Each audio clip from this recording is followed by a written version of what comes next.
So, what's the big deal about the New Deal? The New Deal, of course. Wait a minute. You all have a notebook to write, right? And pen. Good. All right. Hi, everybody. Welcome back. The New Deal was Franklin Roosevelt's domestic policy, and it was a big deal. There was a lot. The New Deal changed the very nature of government in America. It changed the relationship between the American people and the U.S. government. It changes more than probably any president before him, with the possible exception of Washington. It's a big deal. We'll start with the name itself. He calls his domestic policy the New Deal because he wants to remind everybody that his cousin Teddy,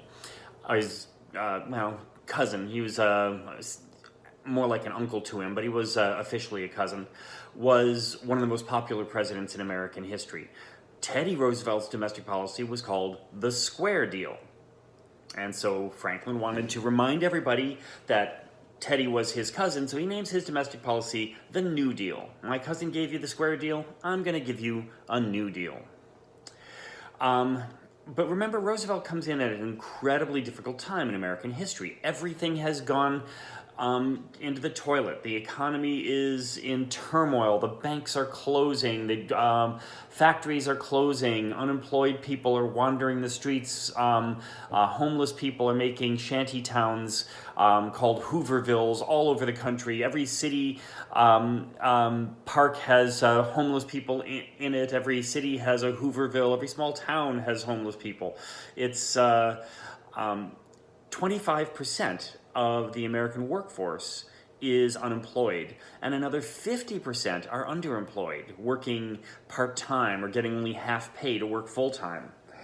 And that's not even counting the people who don't get counted as unemployed because they've stopped looking for work. And let's think about it. You, as students, don't get counted as unemployed. All right, you're not one of the people they list when they say the number of unemployed in America is a million people or whatever. They don't count you because you're not looking for work. They don't count housewives because they're not looking for work. So anybody who had stopped looking stopped getting counted. So when they say a quarter of America was out of work and half of America was underemployed, that's actually understating it. So he comes in at a really difficult time, and he's got to get a lot done quickly. And we know about his first 100 days when he first proposes this New Deal for America. So he has to act quickly. Now, he's got a lot of help here because when he was elected, so were a whole lot of Democrats who believed that the government could fix this if they worked hard enough, if they did enough. And so he had both houses of Congress, both the Senate and the House of Representatives were in his party, were dominated by his party, and the American people and the White House and Congress were all in agreement, let's fix stuff. So he creates this policy where he is going to create government agencies to fix problems. We listed 12 of them in the textbook. It's just a representative sample. There were hundreds of new agencies created. Hundreds of them.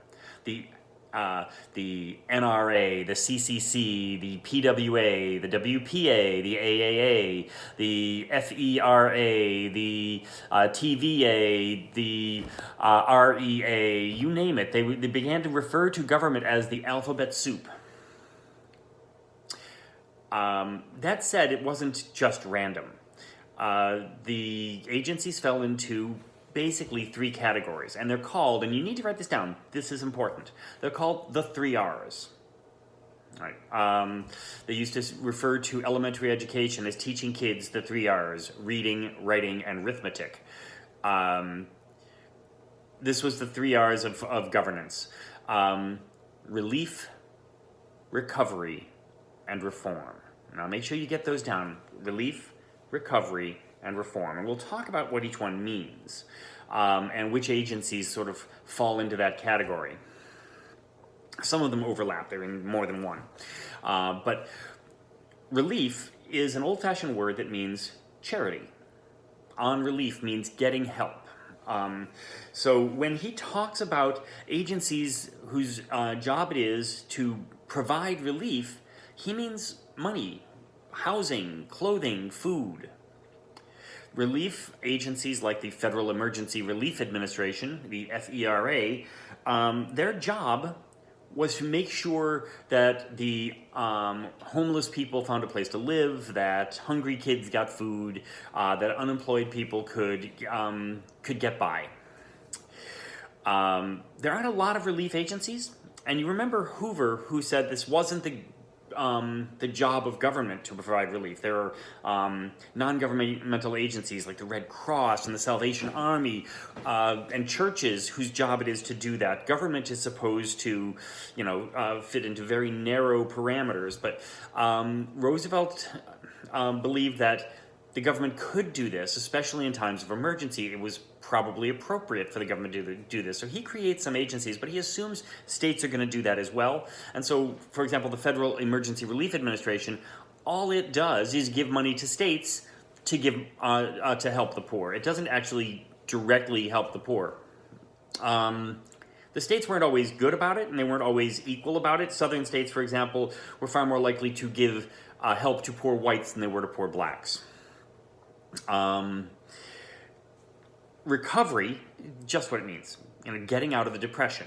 Now, this is a really important point here. Hoover was a conservative Republican, which meant his belief in economics was that you help the people at the top and the benefits trickle down to everybody else, sometimes called supply-side economics. We call it trickle-down economics. That's all well and good, but liberals have a very different perspective on it, and Roosevelt was a liberal. He believed that you give the benefits to the average guy, to Joe Schmo. And because Joe Schmo's got money in his pocket, he's going to spend it. He doesn't have a business to invest in. He's got to make sure his family gets food and the things they need. So if you give money to Joe Schmo, he's going to spend it. That's going to help the economy. So most of the agencies created by the New Deal were meant to provide jobs to working class people to kickstart the economy, to get it running again. The WPA, the Works Progress Administration, the PWA, the Public Works Administration, the TVA, they all hire people to build things that may or may not have been needed. But because they're going to help the public, they're called public works. And public works agencies provide millions of jobs to Americans during the Great Depression. And when people think of the New Deal, that's usually what they think about. All right, the WPA was a huge organization that built roads and parks and bridges and schools and zoos all across the country. The CCC is another great example, although in many ways it's not neatly a recovery agency. It hires all these young boys, you've read about it, to young men anyway, to go out to the countryside and work planting trees and doing anti-erosion things. But it gives them a little bit of money, and it makes them so that their families no longer have to support them. They're supporting themselves through the work they do. Those are all recovery agencies. The last category is reform. Roosevelt wanted to put in stopgaps, fixes, that would make it so that if we had a bad recession in the future, it wouldn't turn into a depression. Some of these include, and most of the ones he created as reforms are still around today. They include the Social Security Administration, which makes sure that the elderly get pensions, making it so that they can stop working and open up jobs for younger people, and protects that really fragile part of the economy. Older people were more likely to get laid off and less likely to get hired during a recession. And so why not make it so that older people can just retire and live on the benefits of a retirement package that they built up over the years. The Federal Deposit Insurance Corporation falls into the category of reform. This is a program to make sure that bank deposits have an insurance policy. One of the reasons for the bank crisis, as you'll see in my next video, is the panic that people had that their bank would go under and they would lose all the money they'd saved up. So they rushed to the bank to take their money out, and that would actually cause the bank to go under.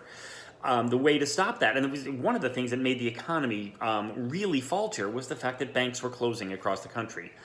The way to stop that is to get rid of that fear. You get rid of the fear, you get rid of the problem. So he created an agency that insured bank deposits.